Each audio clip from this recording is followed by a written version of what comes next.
What's going on, gang? It's your man Louie T here with a bonus episode of the Louie T Network podcast. Wasn't really looking to do a show today, but considering the circumstances, I felt moved and compelled to do so. So we'll chop it up for a little bit, kind of get your thoughts on everything that's going on. I wanted to talk football today. I just don't feel like it's right to talk football quite yet. Until we get some resolution with this situation, it's kind of hard to talk about anything that transpired in week 17. And, the big week of football that's ahead kind of seems at this point minuscule. Everything seems to shrink in importance when we're talking about life and death. So let's jump into it.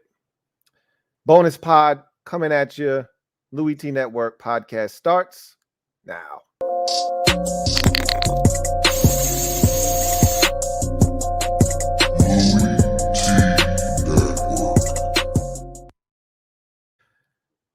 Who else could it be? Me, your man, Louie T. Welcome to this bonus podcast episode. We're praying for the health of one safety, Damar Hamlin of the Buffalo Bills. Tragic scene last night on the field in Cincinnati.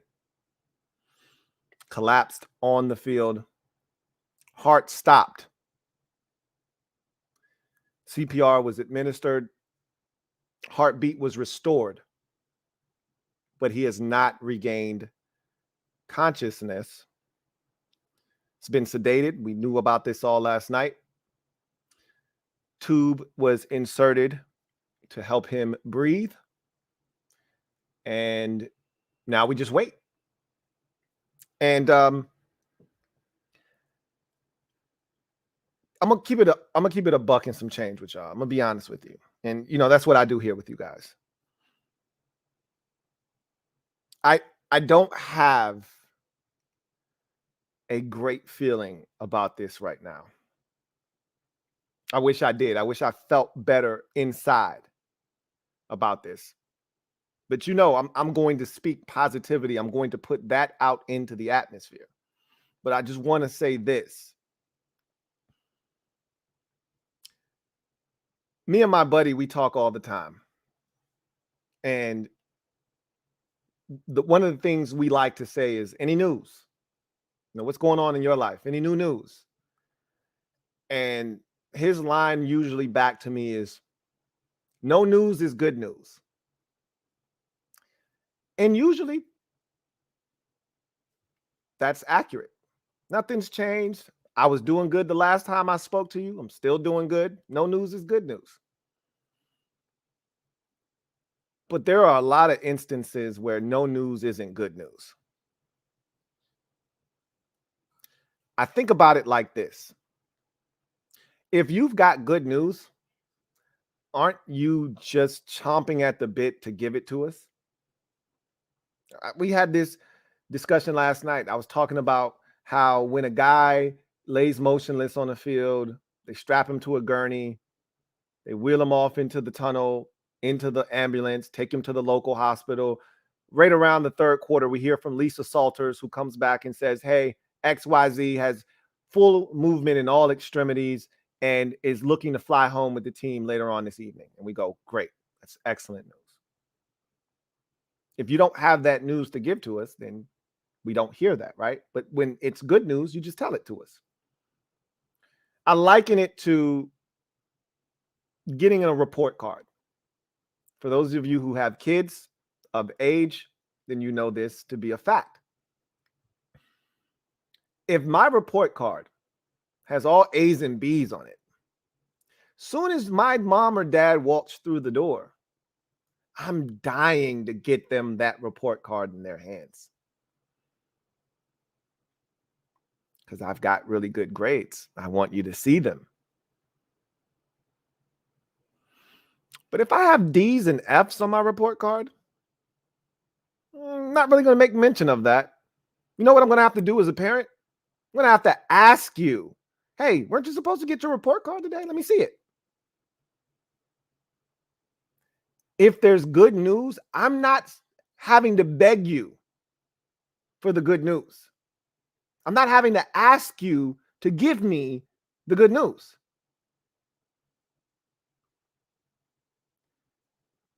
That's all I'm going to say about that. I'm going to read you the statement that the family put out. And, during times like this, you just want to respect that family's space. Prayers and well wishes are all welcomed, but you just want to give them the space that they need to do whatever it is they're doing to process everything that is happening, because their lives changed last night in an instant and they're still trying to wrap their brains around what transpired. So you need to give them all the space that they need.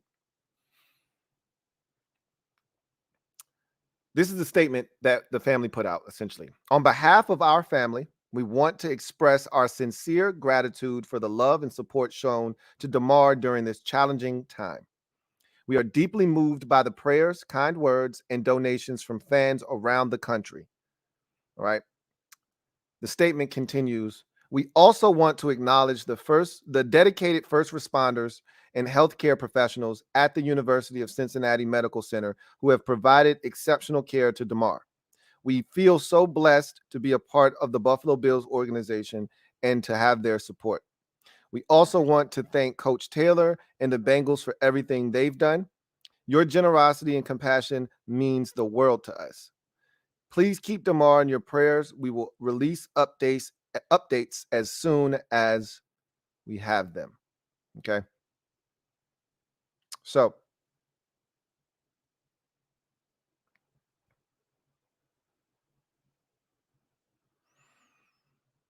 that's what we have. No updates on his status or anything like that, which we knew these were going to be coming in slowly if there wasn't any real positive developments. Trust me, if they had taken out the breathing tube, he was breathing on his own, brain activity was back and functioning, we would have known that by now, right? But that's not the case because we haven't heard that. That doesn't mean that that won't eventually be the case, okay? But clearly, we're not there yet. So let's hope that that's where this situation is heading and not the alternative. Every team in the league has changed their social media thumbnail to a picture of a 3 jersey with the phrase "Pray for Damar."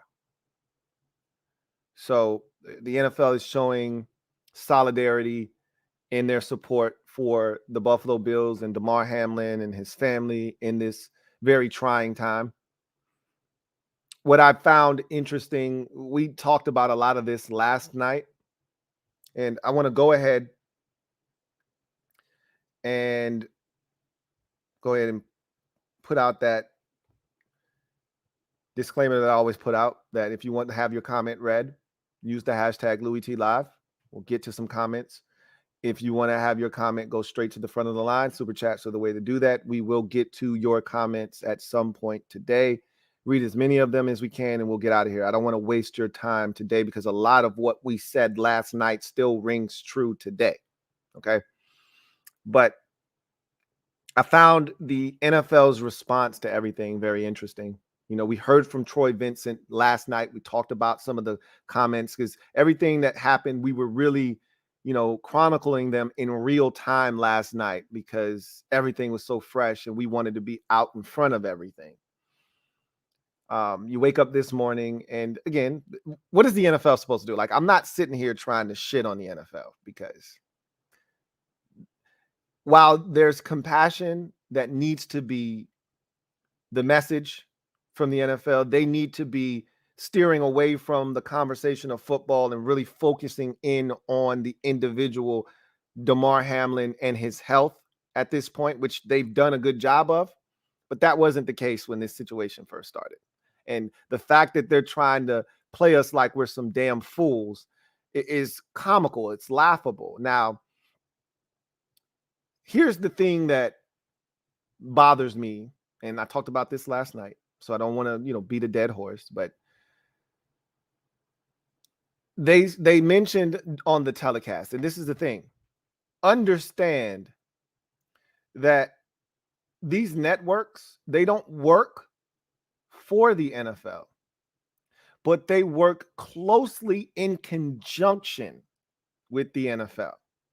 When you're putting out a product that is as lucrative as the NFL is, there is a partnership that is formed. When you're spending the kind of money that ESPN/ABC and CBS and Fox and all these entities are spending, you become a partnership.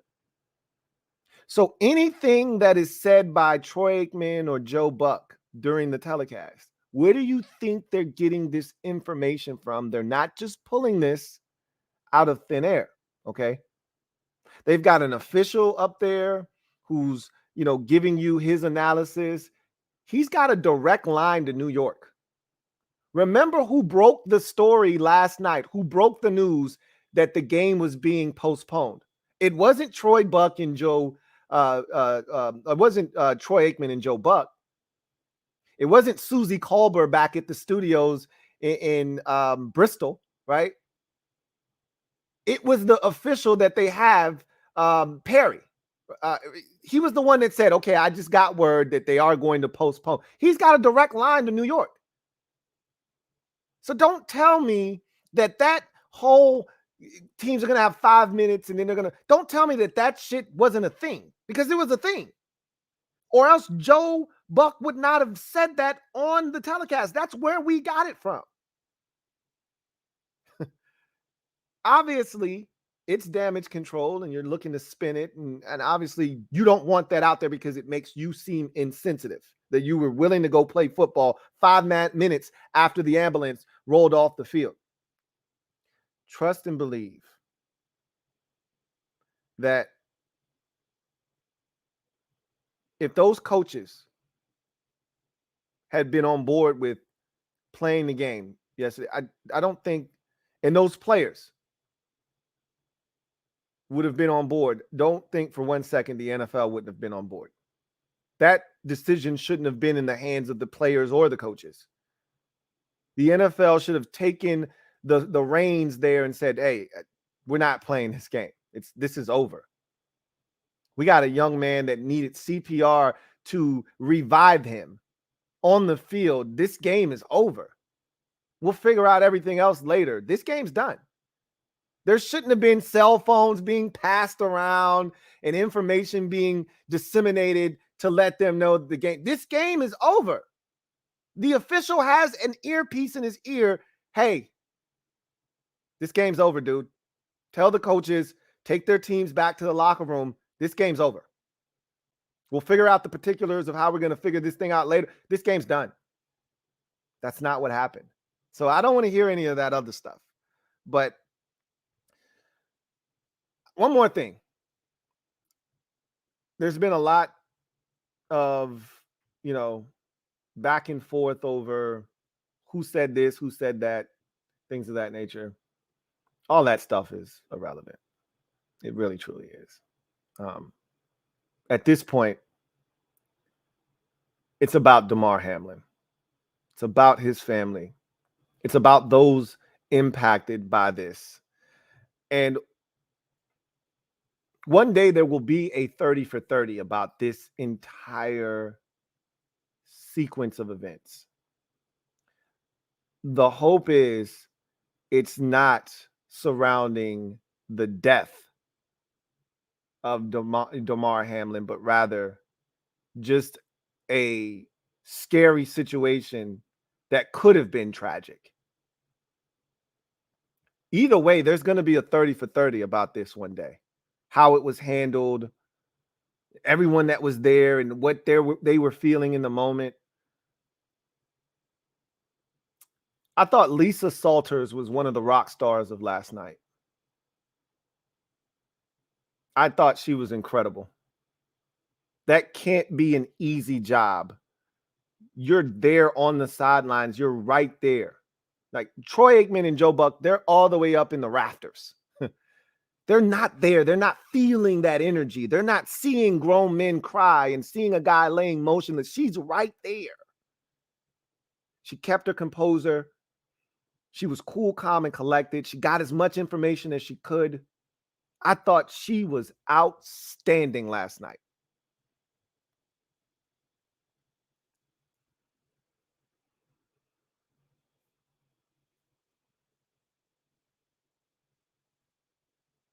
I actually thought ESPN handled it well last night. Other than, and they didn't know, but other than showing the replay, and it wasn't a violent replay, right?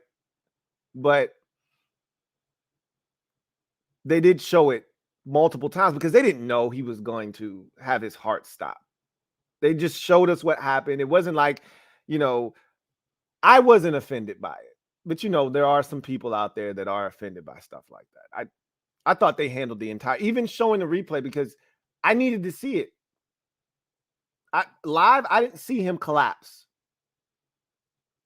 I didn't see him get up and then fall to the ground. So I needed to see what happened. And they didn't show it a million times. After they realized the severity of the situation, they didn't show it anymore. From Joe Buck and Troy Aikman to going back to the studio to Susie Colbert and Booger McFarlane and Adam Schefter, to on the sidelines with Lisa Salters and the official Perry in the booth. I thought they did a tremendous job handling everything. And then transitioning and segueing to Scott Van Pelt, and then having Ryan Clark make his prophetic statement in profound words. I thought all around ESPN handled it well.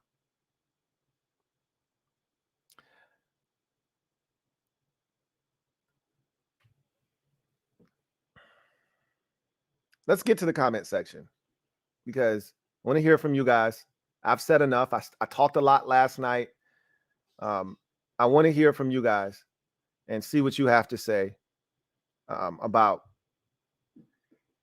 all of that, all that's going on and transpiring with this situation. So let's get to the comment section. I told you I won't hold you here any longer than I need to. If you guys are talking, then we'll talk. If you guys are done, then we're done. I've said everything that I needed to say. We had a brief update from the family. I've given you that. I wanted to talk just briefly about, Troy Vincent and all the statements that he's put out on behalf of the NFL. And, again, damage control. They're spinning it. That's what they're supposed to do. I'm not upset. I'm just like, hey, I'm not a fool. Okay. Miss me with the condescending, double talk. But, and I also wanted to give ESPN their flowers because I actually, we kill ESPN a lot of times for the shit that they do. And by no means are they a perfect network, and none of them are. But I think in that moment, in a situation that none of us have ever seen transpire, where you really don't have a blueprint to follow, where you essentially are going off script, because everything on a telecast is scripted, from the conversation with the coach at the end of the first quarter going into the second quarter to Lisa Salters getting with those coaches as they're heading into the halftime tunnel, and then she has her little report that she gives right at the start of the second. All of that stuff is scripted. Like, we know we're going to get these things. We know when we're going to get these things. They're going to throw it down to Lisa with 8 minutes left in the third quarter, as she gives us the first report from the Bengals sideline, and with 8 minutes left, she's going to give us a conversation that she had with Sean McDermott as he was heading back to the field, and give us the Bills perspective. All of that stuff is set up. They had to go off the cuff last night. No one had experienced any of that.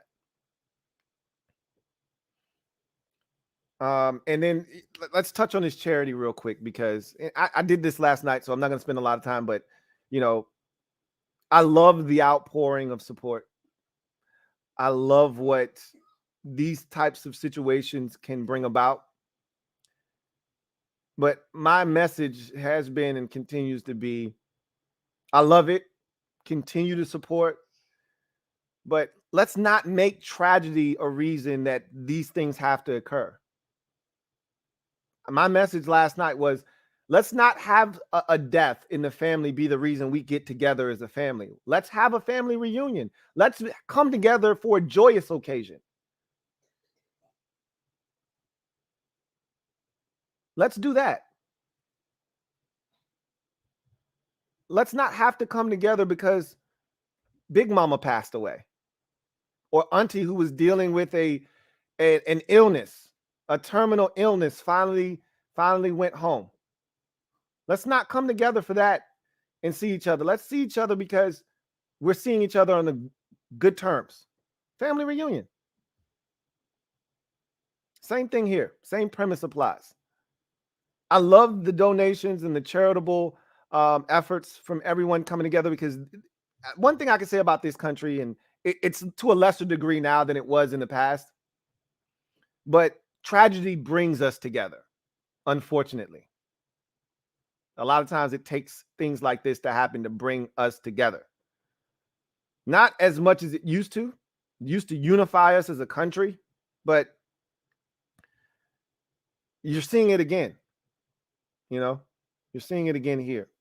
And it's a great cause. And I pray, I hope, I pray that he gets to wake up and he gets to see the outpouring of support, and he gets to see the impact that his life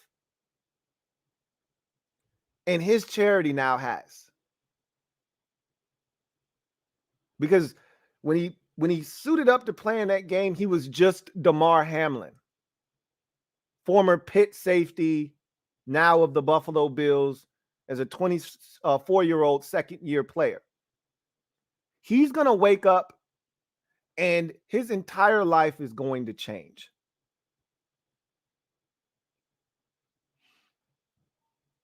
No matter what happens with this situation, it won't be in vain. Changes will be made to how you handle these types of situations. And again, I don't think anything was done poorly or wrong. I thought everything was done expeditiously. I don't think they caused, like, I watched a 30 for 30 documentary on this kid. Trying to think of his last name. The name of the 30 for 30 was called Benji.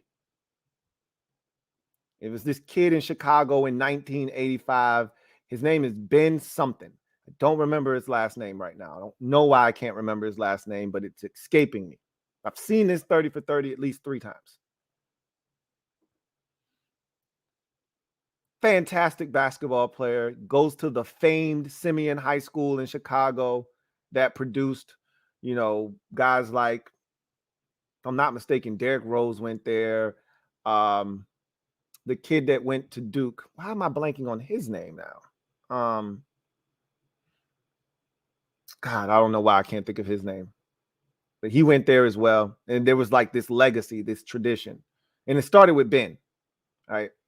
Ben Wilson. I think his name is Ben Wilson, if I'm not mistaken. I could be wrong about that, but I'm going to go with Wilson. And long story short, he gets into an altercation with a kid that doesn't go to his school, bumps into him. He's talking shit to the dude. Dude pulls out a gun. The guy's dad told him, if you're going to pull out your gun, son, you better be prepared to use it. So he pulls his gun out and he shoots him. He didn't have to die. But because the procedures that were in place to get him the medical care that he needed, he died. Probably should have lived from that gunshot. It's 1985, okay?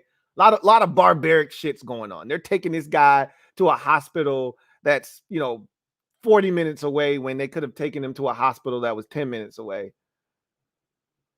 Because I don't know, I forgot the reason they did it, but maybe the hospital 10 minutes away didn't have what they needed. At the end of the day, he didn't have to die. But because of his death, different measures were put in place to make sure that that kind of situation never happened again. I said all of that to say this.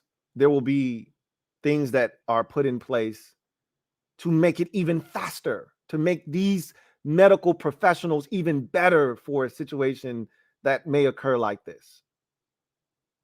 That toy drive that he's put together will be blessing kids for the next decade and maybe decades to come for Christmas. This won't be in vain, no matter what happens. I just hope he lives to see it come to fruition, to understand what the value of his life is. To understand that, man, I'm not just Damar Hamlin. I'm Damar Hamlin. I matter. Because you're not just you, you're you. You matter. A lot of people don't really understand that. That's why people take their lives sometimes. They don't think that they matter. They're insignificant. You matter. You matter to people.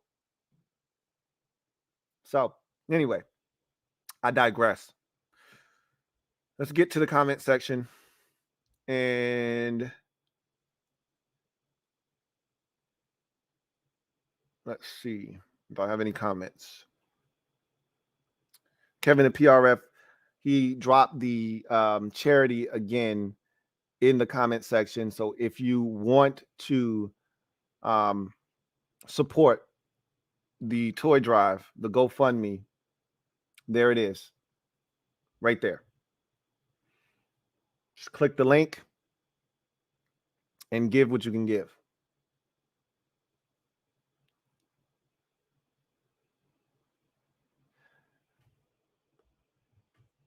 Kevin the PRF writes, they probably put him in a medically induced coma. No news really is no news if that was the case. They definitely put him in a medically induced coma. Now, you know, all of his vitals, as we were told last night, had returned to normal, right? But in order for them to do the things that they needed to do, run some of the tests that they needed to run, all of that stuff, and have his brain, because honestly, you want his brain. That's the thing that they're probably most concerned about, is his brain. You want that to start firing on its own. So, yeah, it probably was a medically induced coma. So no news is the news you're going to get. But what I'm saying is, if his brain activity had fired up already, we'd know, which it hasn't, because we haven't heard anything. They would have told us this already. So all we can do is wait. All we can do is hope. All we can do is pray. That's all we can do at this point.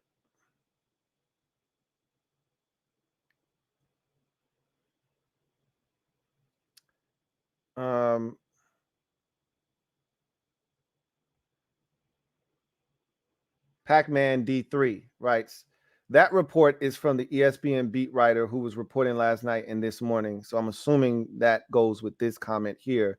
The most recent report I've heard is that this type of injury needs time. They cool his body some, and when they wake him up from the medically induced coma, it will give them a better idea of how he is. I have no idea how any of this works. And so all I can say is,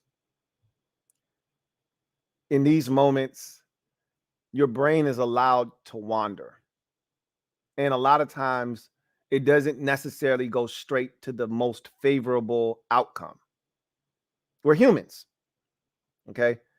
So when you think of situations like this and you don't hear anything, you start thinking the worst. Because if it was positive, we would have heard something by now. But like you said, and like that report may have, stated, these types of situations take time. There's a process that must, take place, and they must do certain things to find out what they're truly dealing with here. I have no idea. So all I can do is, like everyone else, just wait. Hope, pray, wait.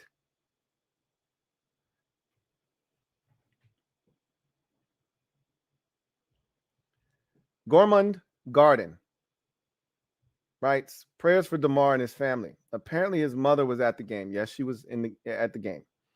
Couldn't imagine. So heartbreaking. I was really moved by your stream last night, Louie. Thank you. Again,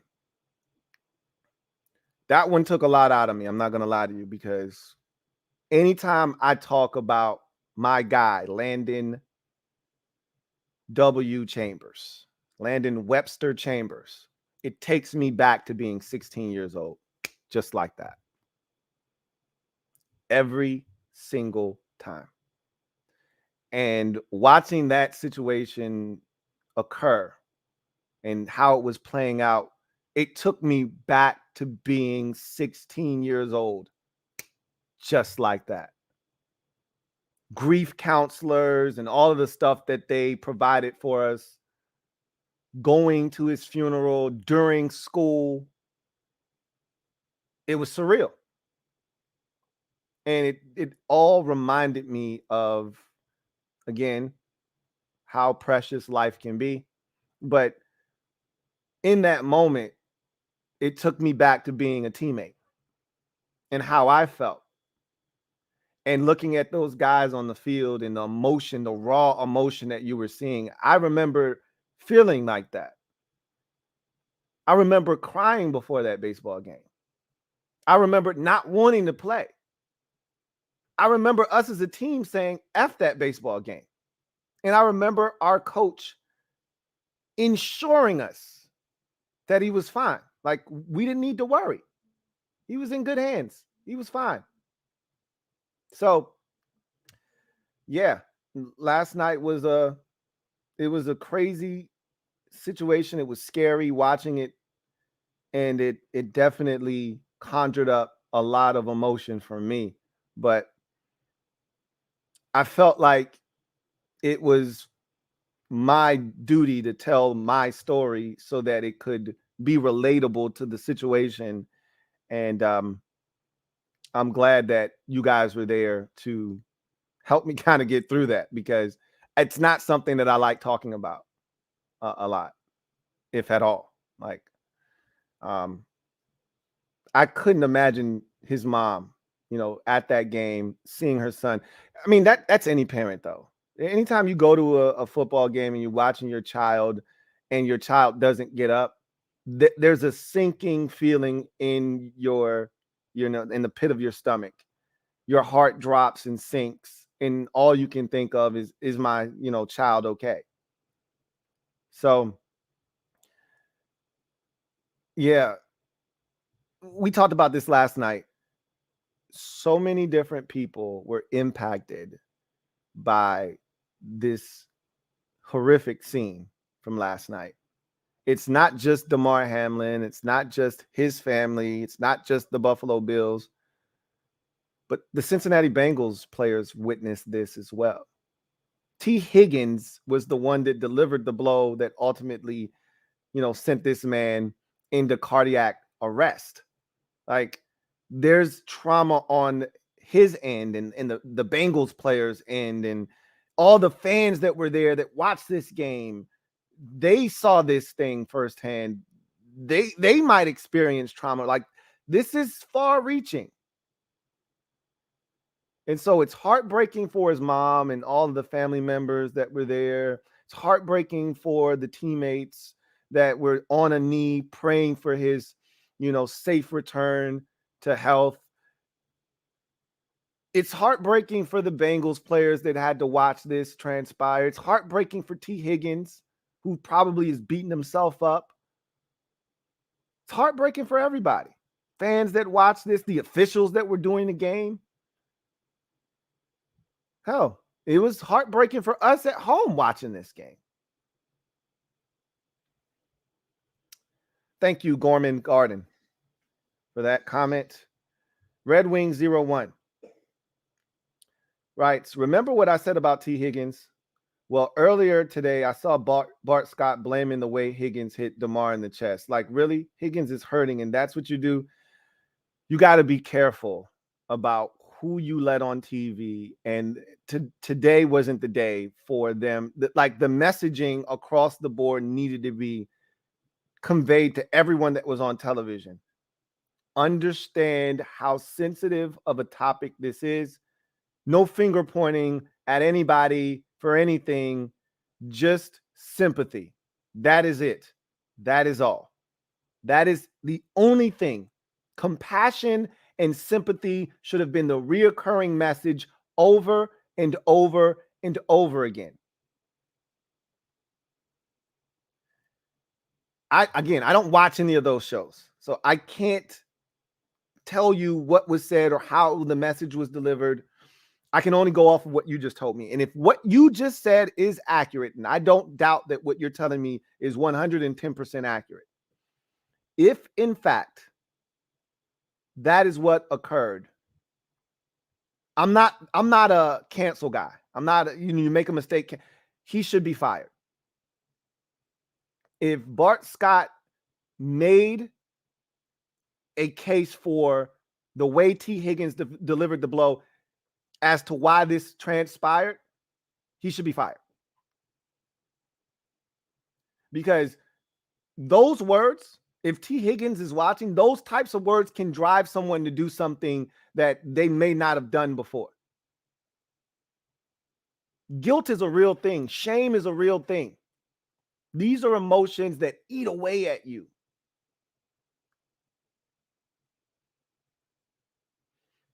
I hope that Bart Scott didn't say that. I hope T. Higgins wasn't watching if he did say it, but that's disgusting if he did say that.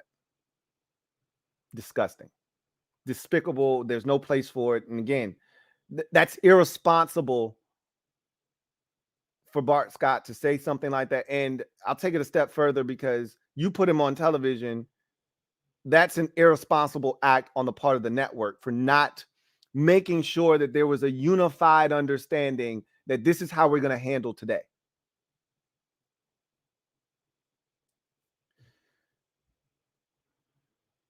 Red Wing 01 says, it wasn't even that bad a hit.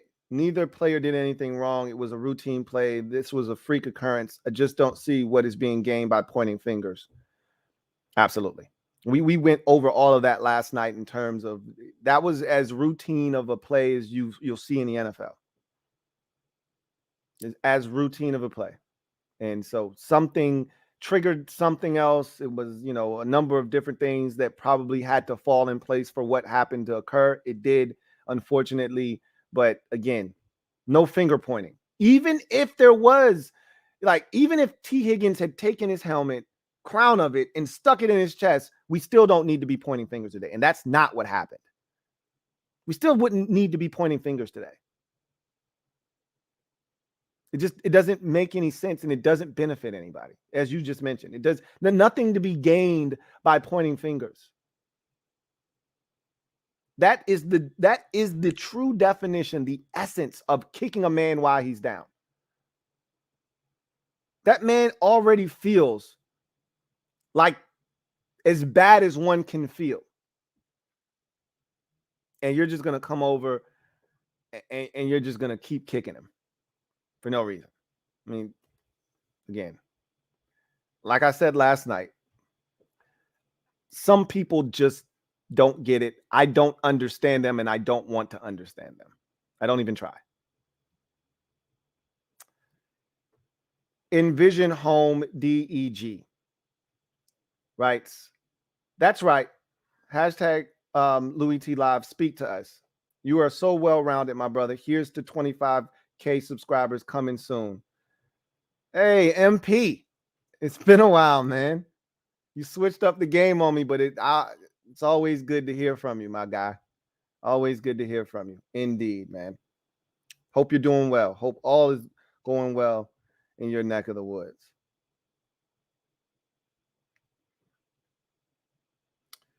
Sean Taylor writes, I can see the following scenarios, but the NFL will get crushed. Bengals win based on the score of 7-3. Bills forfeit, or it's a tie. Baltimore loses its shot at winning the division.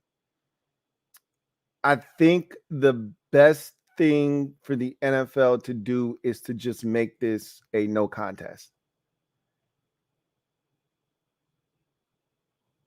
Bills play 16 games. Bengals play 16 games. That's it. A tie hurts them in the standings. So essentially, if you do nothing, nothing changes. It's like the game never happened. While that's not beneficial to, say, Kansas City, at this point, it is what it is. You don't try to play this game over again. You just move on. You play the week 18 contest, and whatever happens, happens. It's unfortunate, but that's where we are. I don't think you can do anything from it. You can't give anybody a win or anybody a loss. I don't think you hand a tie to these two teams because that negatively impacts them in the standings. So I think you just leave it. Bills are 12-3, and the Bengals are 11-4. And this will be the first time in NFL history that all teams in the league don't play the same amount of games in the regular season. I think you just leave it there, but they'll figure something out. They'll figure something out. All right. Let's see.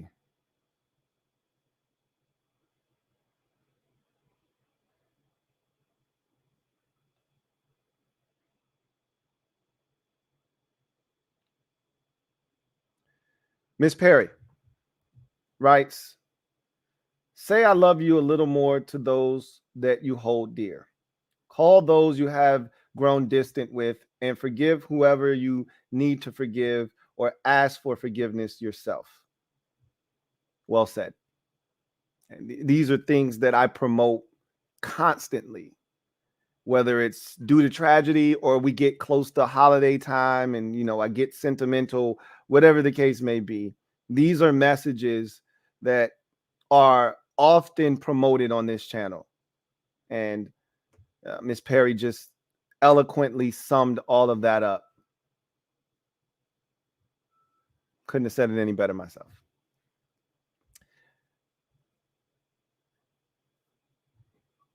Benji, so it was Wilson. So I was right. It was Wilson. I knew I wasn't tripping.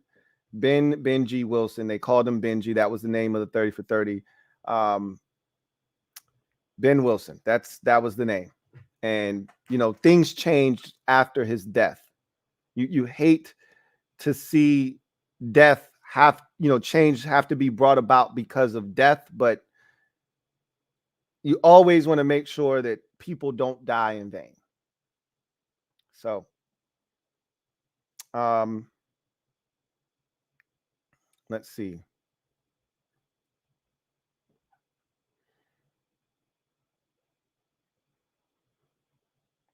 HHC Lunar says, did you see Boomer Esiason talking about pausing the season or at least week 18 for the NFL? Thoughts? I think that is on the table. Nothing is out of bounds right now. Because mentally, where are all of these players at? Not just the Bengals and the Bills. Everyone was at home watching this. This was a nationally televised game. It'd be one thing if this occurred in the 1 o'clock window and no one else but Bills and Bengals fans were watching this game. This happened on a massive stage on Monday Night Football. Everyone was watching. This impacts the entire league because you watched it in real time transpire. It hits different when you watch it unfold right in front of your eyes versus being told what happened and then trying to get the information. When you watch something like this play out, it impacts you. These guys may need a week to kind of figure out everything, kind of parse through their emotions before they get back out on the field. The NFL can spare a week. They can spare a week. When was the last time that they did something like this? It had to be 9/11, right? Didn't they skip 1 week of football? And then they played the following week after 9/11? Something to that effect. I could be wrong about that. I do think that's something that should be discussed. Pausing it, allowing everyone to collect themselves. Again, I feel like this situation needs some sort of direction, finality, something. And then you move forward. But we'll see what happens. We'll see. I do think that that's something that definitely is being, boundied about in the walls of New York City in the NFL headquarters. Red Wings 01 writes, I'm going on a bit of a tangent, but Ryan Clark's words reminded me of how I hate when people compare football to the military. No disrespect to players, but they are not the same thing. They are not. One, and I don't need to explain to you the difference between the two. I mean, one of those professions, you sign up knowing that there is a very, very realistic shot that you are going to lose your life, or that you are putting your life at risk, especially if there's a war.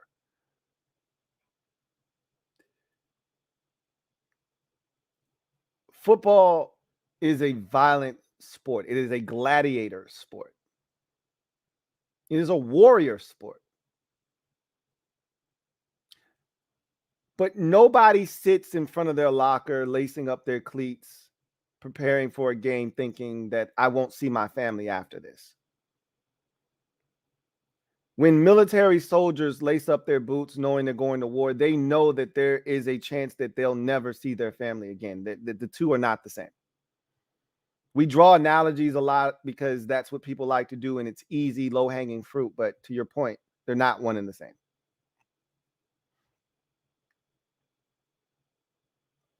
Big Money Sonny writes, Lou, did you happen to catch all the MDs posting tweets on and YouTube references explaining that it has nothing to do with COVID vaccination? Curious on your thoughts about that. No, I didn't see any of that because that was the last thing that I thought about. Like, again, politics is so disgusting. I mean, it truly, really is, which is why I stay out of politics, because it doesn't serve a real purpose other than, as I've said many a times, to divide us. And those who can't think for themselves are impacted the most by politics. Because if you don't stand for something, you will fall for anything. And there are a lot of people who are aimlessly wandering through life and looking for someone to tell them how they should feel. And that's where these politicians come into play. Look, let's be honest, we don't know what the ramifications of having COVID or getting a vaccine or anything, but to blame this on that, I stay away from that kind of stuff. Just period. Red Wing 01 writes, I don't think the season should be postponed. Delaying the season would be denying a bunch of players their chance to show their stuff. Fans who spent hard-earned money on games, etc. I don't think postponing it, like when you say postponing, like you sound like you're talking about like finality, like season's done. There's no winner this year. Like that's not even to me in question. The NFL is not going to do that. There's just too much. I've already talked about the NFL is about the bottom line. There's too much money to be made and too much money that would be lost. I mean, look at what they did during COVID. That should tell you all you need to know. They weren't sacrificing football games and advertising dollars and things that they could still be getting their hands. Yep, they couldn't have the ticket sales, but they had them at some stadiums, not all. That wasn't their fault. That wasn't their doing. Some states would not allow large gatherings. If every state said, hey, you can have this stadium filled up to half capacity or whatever, the NFL would have done that. They could only do what they could do, but they weren't going to cancel games. What I'm telling you is that this season it may be delayed, which is what Boomer Esiason, someone said he was advocating for, maybe pushing it back a week. I'm all in favor of that if they decide to do that. There is no way that this season doesn't crown a champion.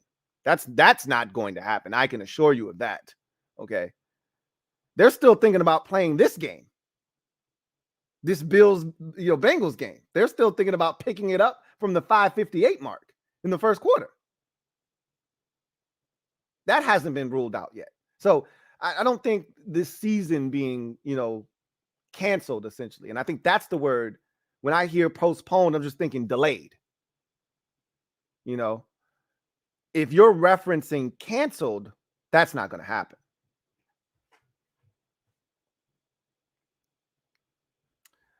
Got a super chat. This is from Ethan Dykes. Thank you for the super chat. Greatly appreciate you. My guy, Ethan Dykes, thank you so much for your charitable contribution. Really do appreciate you. Who writes, greatly appreciate you, Louie. All I have to say. Thank you, Ethan. Thank you. I really do appreciate you. Thank you so much.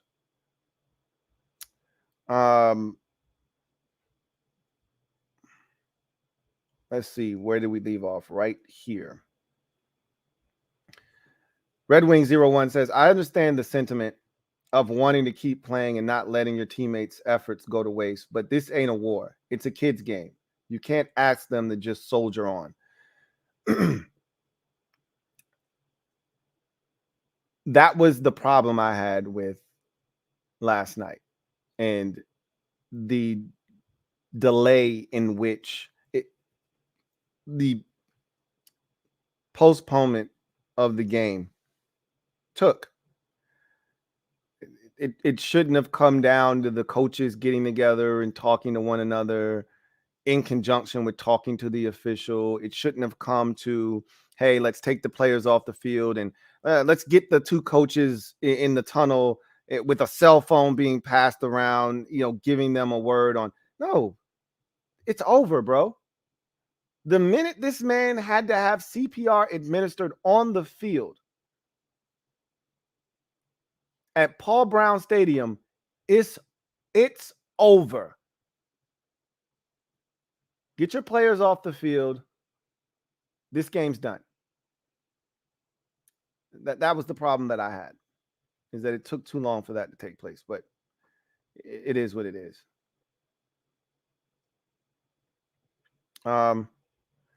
Big Money Sonny writes, Commish Lou is here. How would you handle this? Because the league is going to play the game.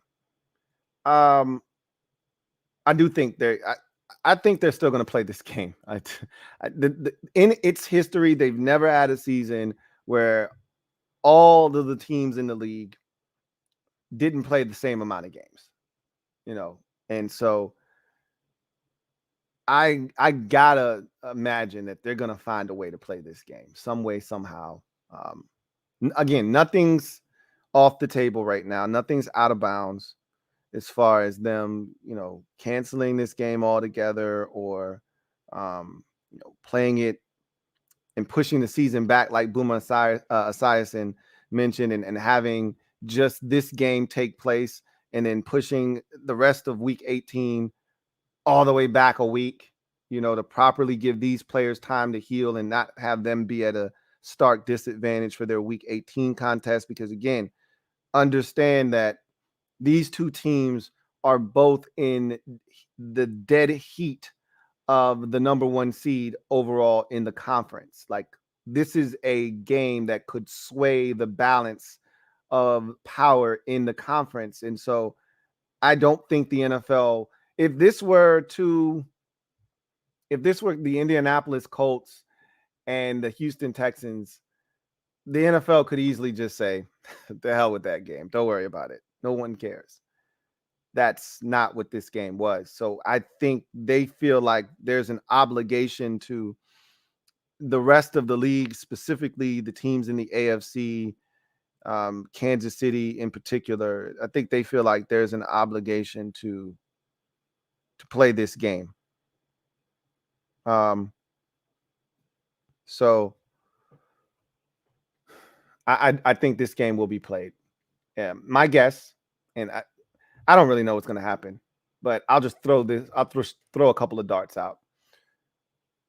They push back week 18 a week.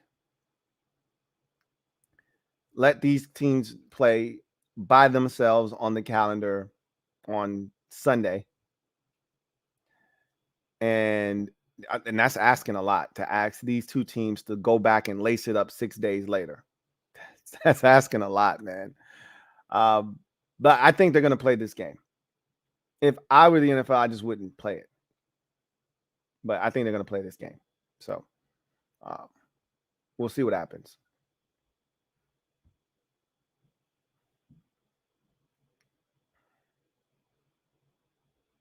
Niners fan writes, with something as traumatic as this, do you think the Super Bowl winner this year has an asterisk next to its name now?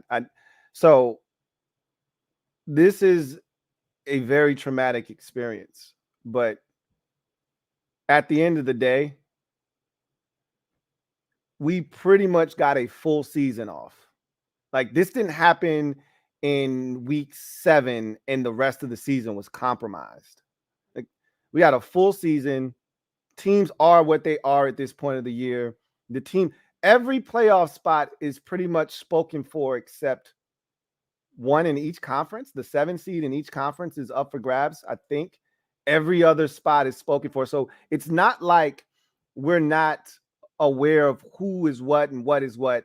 We pretty much know who the best of the best is in the league now. It's, it's all about just getting to the playoffs. And I think once we resume play, it'll be football. A lot of times once you get back out there, everything else kind of just fades, to black, so to speak, or is put on the back burner. I think this isn't like the NBA playing in the bubble.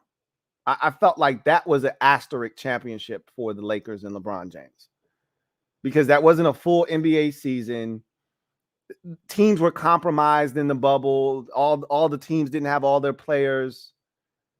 It was a different vibe. You got lemon pepper Lou out of that thing. And the Clippers were a real threat that year, and they just were discombobulated. So that's not this. I think if you go on, you're going to have a situation where football is going to still be football at its core. So, no, I don't think team winning, it'll be something that we never forget. But I still think whomever wins the Super Bowl will be a legit Super Bowl champion.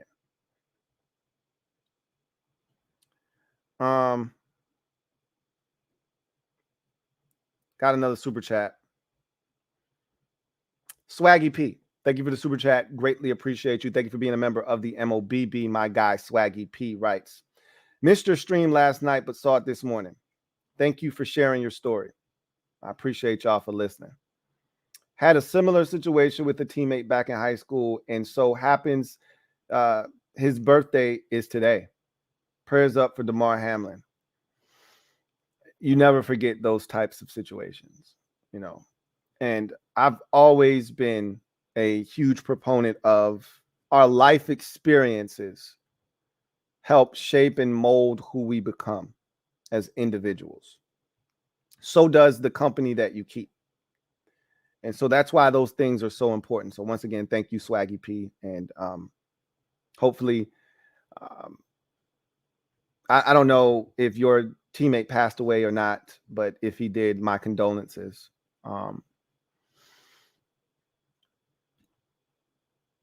You never forget the feeling of that situation, and you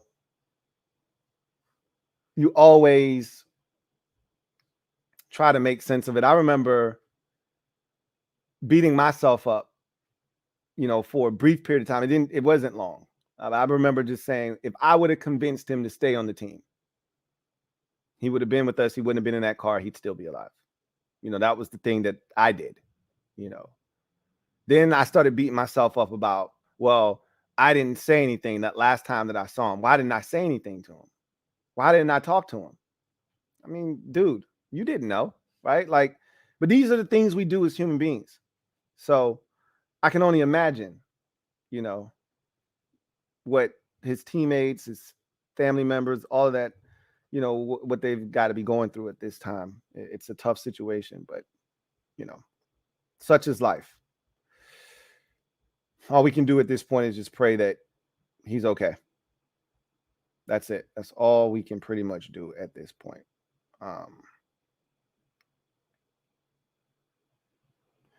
Donovan A says, well said, Lou.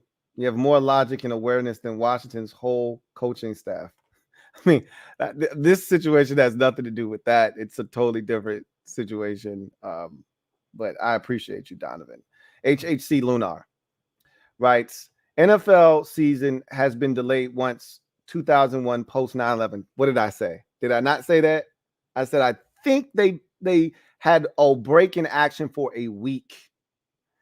And then the first game I think back was that New Orleans game where my guy blocked the punt. And the statue and all of that. No, that was Katrina. Excuse me. That was Katrina. 9/11. Everybody played that next week. But I remember, I think very vividly, Washington played the Giants. I think that next game. The New York game was going to be a big one because that's where everything happened. But I don't remember. I just remember they delayed the season by a week. I do remember that. He says, of course, not counting COVID season, I agree. It is definitely on the table right now, especially if we don't get any word by weekend. I can't imagine them play. And I said this last night. I said, ain't shit taking place. Ain't nobody playing nothing if they don't know that this dude is okay. That was my first thought because it took me straight back to 2003. Took me straight back to May 5th, 2003. And I said, ain't nobody playing shit if they don't know that Damar Hamlin is okay. I still feel the same way about them playing in a game. If there's still no word on his health, how can you go out and play a game if you're the Buffalo Bills? I mean, you could spin it and say, hey, we'll do this in his memory. We'll do this in his honor. But I'd much rather just not have to go out there with a heavy heart and just go out there knowing that he's okay. So I think there's a lot of moving parts here that kind of make it hard for anybody. There's no right decision here, right? A decision will be made and people aren't going to agree with that no matter what it is. It's hard for the NFL to win in this situation. So someone's going to be upset no matter what the decision is.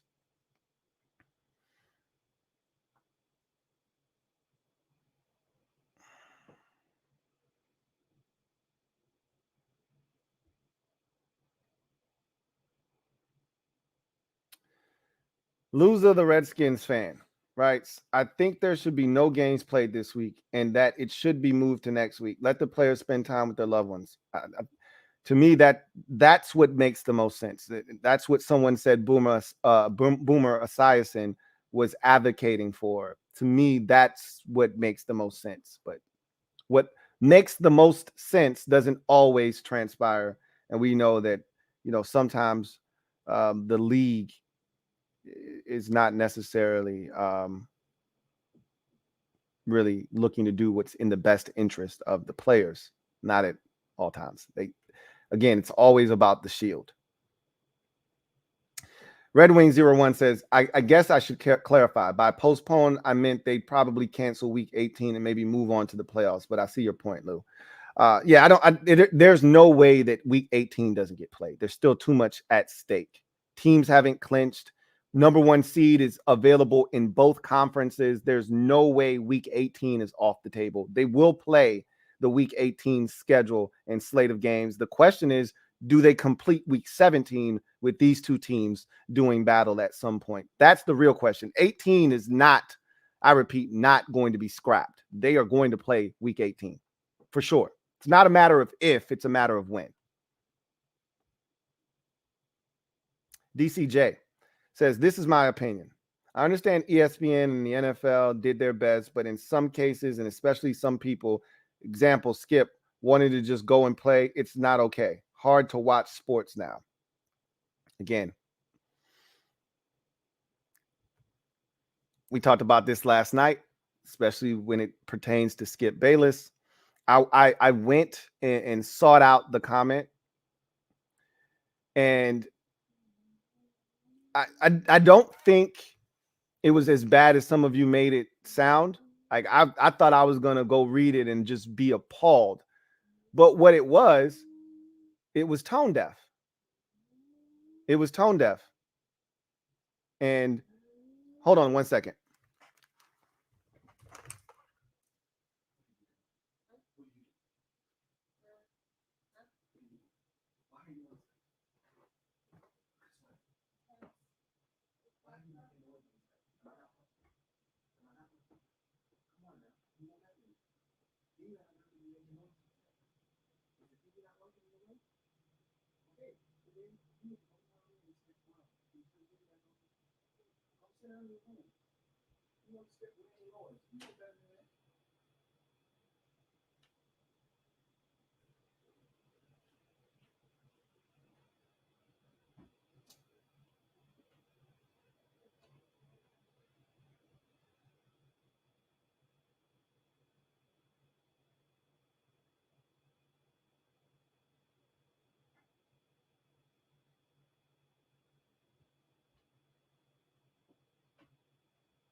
All right, sorry about that.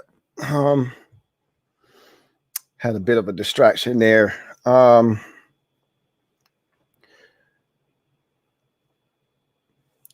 He was tone deaf, which is not uncommon for Skip Bayless. And I told you guys, all you were doing was feeding into his persona, right? All you were doing was feeding the monster that is Skip Bayless. I'll just tell you this, and this is all you need to know about the tweet that he put out that was causing this firestorm, because he was tone deaf. There's no doubt about that. If he thought he had done something wrong, he would have deleted the tweet. The tweet is still there right now. Which, if that doesn't say everything that needs to be said, then I don't know what else needs to be said. I digress.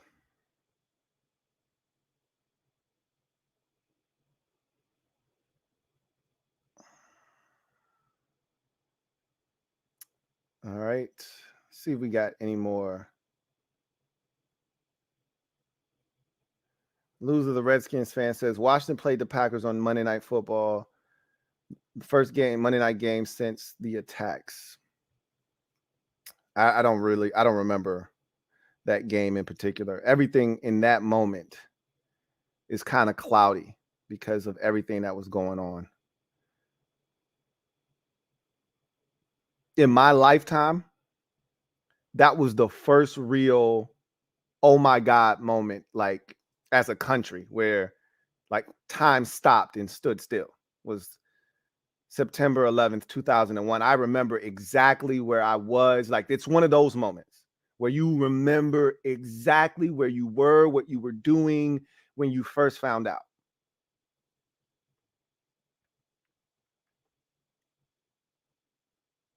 Kevin the PRF says, I just read over Scott's comments. Not that bad. A bit tone deaf as well, but I didn't read it as calling out Higgins personally, just describing the hit in general. Again, that's why I said I can only go off of what someone else, but everyone interprets things differently. And maybe it wasn't as, egregious as, Red Wings 0-1 may have made it seem, but don't leave things like that into in a space where it can be interpreted wrong, right? Don't leave things to interpretation. Not on a day like today. Again, tone deaf isn't okay in a situation like this. There's no place for tone deaf.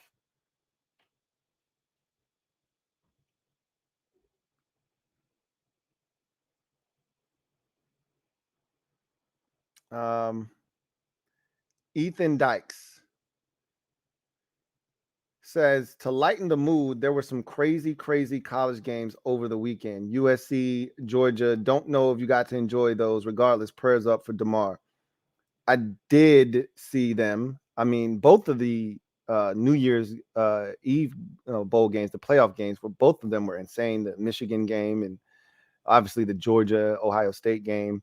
The USC game was crazy yesterday. When is wasn't the national championship game supposed to be played today or tomorrow? I'm not tripping, am I? That game is, I thought it was always, I guess it's next Monday. I thought it was always that Monday after the end of the NFL regular season. So I guess that would make it next Monday, the 9th. I don't even know if that's in question. I mean, this is an NFL thing. I think we can agree on this. This is an NFL thing. Like the NBA shouldn't be impacted by Damar Hamlin's, situation. College football shouldn't be impacted by Damar Hamlin's, situation. This is an NFL thing.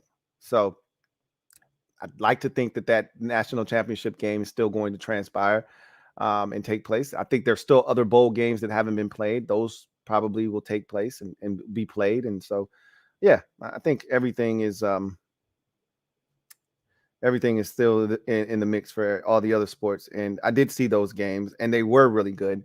And it's a shame. We should be talking about those. We should be talking about everything that transpired. We should be talking about Tulane coming back and beating USC. But we're not.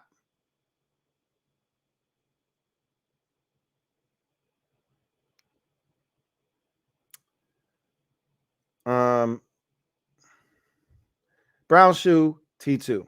My guy BS2. BST2 rather. It's been a while, but it's always good to hear from you. Thank you for the super chat. Greatly appreciate you. Who writes, this game needs to be made up. There's too much on the line. AFC #1 seed, AFC North champion, maybe a short week after week 18 and a bye before playoffs. They're going to play this game because, as I've already mentioned, there's just too much at stake. As you just brought up, there's just too much riding on this game for them to not play this game. I personally would find a way to just say, look, it is what it is. I know it's a lot riding on this game, but we're just not going to play it. But I just don't see the NFL doing that. And I don't know. And again, there is no right or wrong answer here. There's going to be people that say, hey, to hell with the week 17 matchup between these two teams. Let's just move on. There are going to be people that are on the other side of the fence that say, hey, no. You got to play this game. There's no way. There's too much riding on this. Too many implications that stem from the outcome of this game. You have to play this game. There are going to be some that say, hey, you need to play this game as soon as possible. You're going to have others that say, hey, you need to push this thing back. You're not going to be able to win. You make a decision, you stick with it, and you move forward. And I think that's what ultimately the NFL is going to have to do.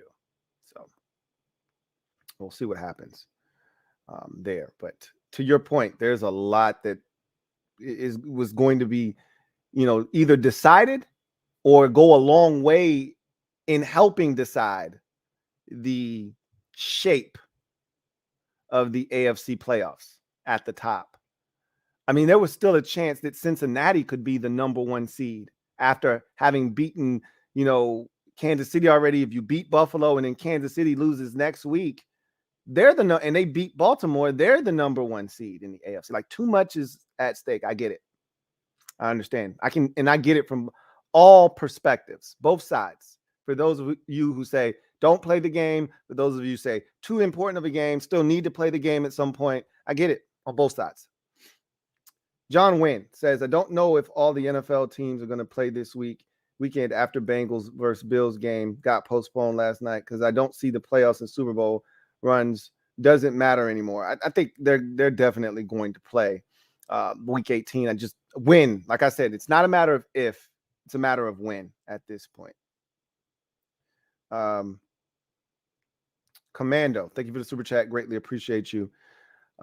Commando writes, thank you for being a member of the MOBB writes, what if both teams coin flip the game 50-50? That you can't decide the fate of the conference potentially on a coin flip. Like that wouldn't satisfy anyone. I think that would only make the problem worse. You're better off either not playing the game or playing it than just flipping a coin. Yeah, that wouldn't fly at all.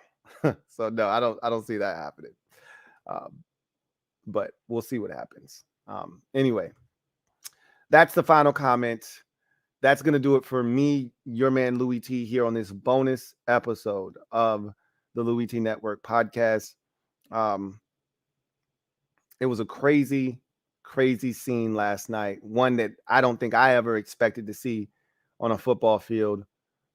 Knew that there was a possibility that something like this could occur, but you just never expect to see it. I've watched so much football in my life. I've never seen anything even come remotely close to that. So there was never any expectation that I would ever see anything like that in my life. But here we are. And so here's to praying for Damar Hamlin, his family, those impacted by the events of last night. Prayers up for number 3. And hopefully copious amounts of blessings rain down upon him, his family, and those impacted. And so until next time, you guys have a good one. Take care as always. I'll see you on the next installment of the Louie T Network podcast. For some of you, I will see you for Commander's Nightly News. But whatever the case may be, God bless and good night. LouieTeeNetwork.